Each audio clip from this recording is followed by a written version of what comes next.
त्वमादिदेवः पुरुषः पुराणः त्वमस्य विश्वस्य परम निधानम वेत्तासि वेद्यं च परम सदहाम त्वया ततं विश्वमनन्तरूप। वायु यमः अग्निवर्णः शशाङ्कः प्रजापतिस्त्वं प्रपितामहस्य नमो नमस्तेस्तु सहस्रकृत्वा पुनश्च भूयोऽपि नमो नमस्ते पुनश्च भूयोऽपि नमो नमस्ते।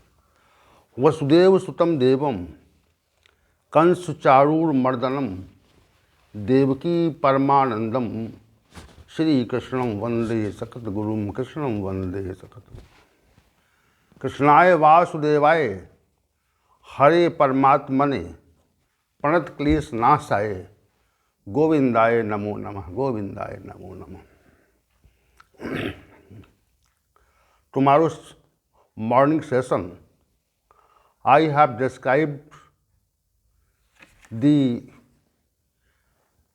chapter number 1 of Bhagwadgita, that is to be said Arjun Vishad Yoga, and now I want to describe the particular facts about the Sankhyayoga chapter number 2, that is most important chapter of Bhagwadgita, and Sankhyayoga is most prominent and popular subject of Gita. In this chapter, in last about Sthit Pragyata have been defined, and now we starting the chapter number 2 of Bhagavad Gita. Sanjay said that thus Lord Krishna said these words to Arjuna, who is very compassionate and full of tears, filled with eyes. Hey Arjun, O Arjun, for the some reason you have received this ignorance is an uneven situation like this battlefield. Such ignorance is not practiced by intelligent person or human being, and neither does it get fame in the world, nor does it attain heaven after death. O Arjun, such functionality does not seem good for a good man like you. For this reason, you abandon the informed weakness of heart and are ready for the war. These words is told by Lord Krishna to Arjuna. Arjuna said, O my Lord, how will I fight in front of my Guru Dronacharya and Pitama Bhishma, because both of them are revered for us? I do not see my good by killing my grandfather and also acharyas and also relatives. It would be better for me to live my life with alms, because in this world only the blood-born pleasure of Acharya and Pitama will be enjoyed after winning the war. I am confused at the moment that we do not know which work is appropriate and which work is unfair. For this reason, we are in a state of confusion, and we do not even know whether we will win or our rival Kauravas will win. My temperament has fluid by cowardice. My mind is fascinated in terms of religion, wrongdoing. For this reason, I want to know the path of my definite welfare.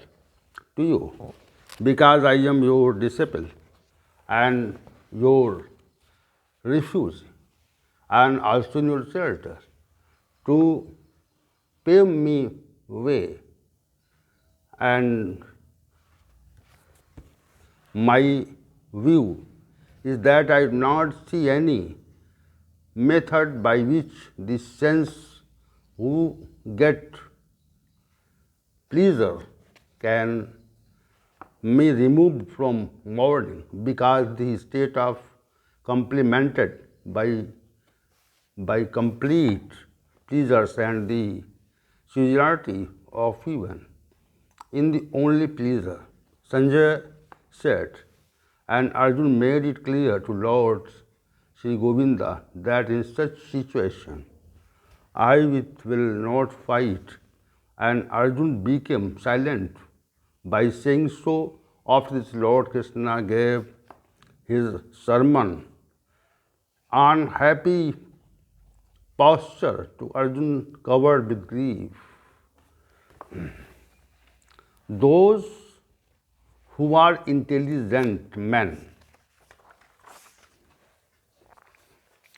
feel any kind of sorrow for the people living in this world and for those who have died. This is characteristic of a wise man. Every man, every person lives at every time of us remain constant from the beginning of the world till now. In the past, I am the present and will also live in the future. The subject of human senses give happiness to man for some time. So the happiness and sorrow and cold and warmth that seems from him are fleeting, which is tolerated by man. That is where salvation is worthy. A person who considers happiness sorrow and is not happy for happiness and not distraught in sorrows is the only one who is capable of salvation. There is no power of discrete thing.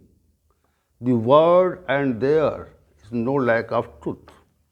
All of things in the world as discrete, that is, there is going to be destruction. But there is only one divine being who lives in all three times. This fact is known to the wise man.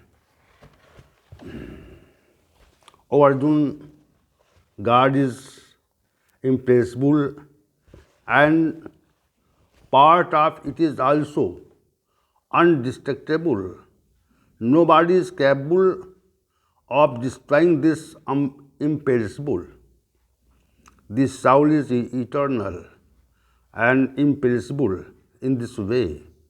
Who gets to know the eternal and imperishable soul? Who does it kill, and how does one get it killed? That is, abandon the feeling of violence towards all. All the bodies of soul are said to be perishable, but the soul is separate from perishable religion, and no one is capable of killing it. A man renounces old clothes and wears new clothes. In the same way, the soul abandons the old body and takes on the new body. All beings were invisible even before birth, that is, they did not seem to be visible. And after death, they will become ignominious too. They will not appear and only appear in the middle of life. For this reason, Grieving about life is meaningless. Treating happiness and sorrow, profit and loss, victory and defeat as equal. A man should conduct his duty. A man who conducts like this never gets in. The element of human beings has has much purpose in scriptures. As the ocean after receiving, it remains in a small pond because the purpose of scriptures is an attainment of third element. And when this purpose is proved, the meaning of scriptures ends. God has given man the right to do only deeds, and he himself has kept the right to the result of those deeds. For this reason, by abandoning the aspiration of the fruit of karma, a person should conduct karma without indulging in a senseless excuse, in abandonment of attachment, and in the accomplishment and in imperfection of karma. One should conduct spiritual deeds with best possible means. A man who does this type of behavior becomes special. A man who abandons all kinds of desire and remains satisfied with himself is called stable intellect, because many kinds of worldly desire are the cause of instability of intellect. A person who does not get sad after receiving sorrows and does not feel happy after receiving happiness, this type of superior man is called a man of stable intellect. Happiness and sorrow are only circumstances which change according to our own action. The human beings should treat happiness and sorrow as equal. The wise tortoise assimilates all the origin in face of adversity. In the same way, a human being should feel the adversity in world matters and should cover his sense with the worldly matters. In this way, the intellect of man who assimilates the sense from worldly subjects remains constant. The subject of seeker who do not accept the subject through the sense are removed, but the sense of is not expelled. When the seeker is interviewed by God, his sense of also gets removed. The feeling of joy in the world should be considered as the form of pleasure. When a person meditates on worldly matters, he becomes attached to a subject to be meditated with the attention of worldly matters, and attachment itself produces many kinds of desires in human beings. When any kind of inhibition occurs in the wishes, anger automatically generated.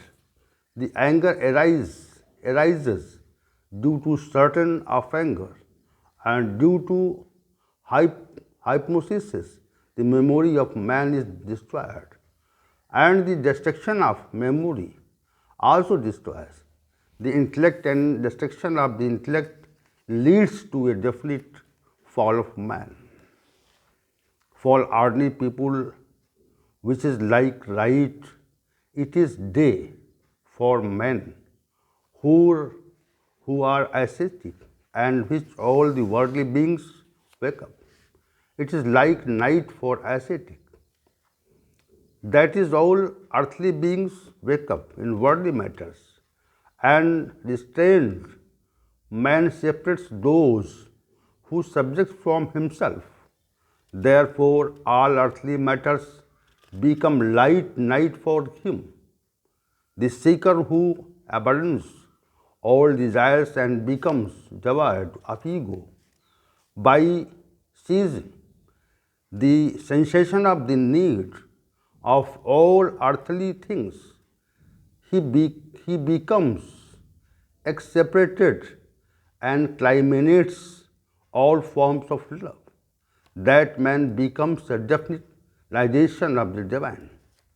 A person who renounces all kinds of worldly desires and renounces the subject of word, and who retires from knowing his false nature, becomes special. Such a typical man enjoys divine and has a continual of God. This is a special situation, which is called Brahmi status or Brahmi sthiti. It becomes with great effort, and for this reason, the seeker should abandon all desires and affection, ego free and eloquent. This is the basic formula of accomplishment which every human being should conduct. ऐसा ब्राह्मी स्थिति पार्थ नैनाम प्राप्त विमुह्यति स्थित्वा श्यामंत काले ब्रह्म निर्माण गच्छति विहाय कामान्यः सर्वान् पुमान् शरत् निष्परः नर्ममो निरहंकारा स शांतिम गच्छति. These two verses of and slok of the Bhagavad Gita in chapter 2 and verses number 71 and 72 is the most important verses in Bhagavad Gita, and which a seeker should abandon all desire and affection, ego free and eloquent. This is the most easy process of accomplishment which is every human being should conduct, and we attain a complete calm and realize the God after all. And this chapter Sankhyayoga is a very important chapter in Bhagavad Gita, and now this session is ending with the description of chapter 2. And I will meet tomorrow in morning with the next chapter, chapter number 3 of Karma Yoga. That is also most important chapter of Bhagavad Gita. And we welcome to your tomorrow's session. Om Sahanavavatu Sahanau Bhunaktu Sahaviryam Karvavahai Rishinavadhitamastu Ma Vidvishavahai. Om Shantihi Shantihi Shantihi.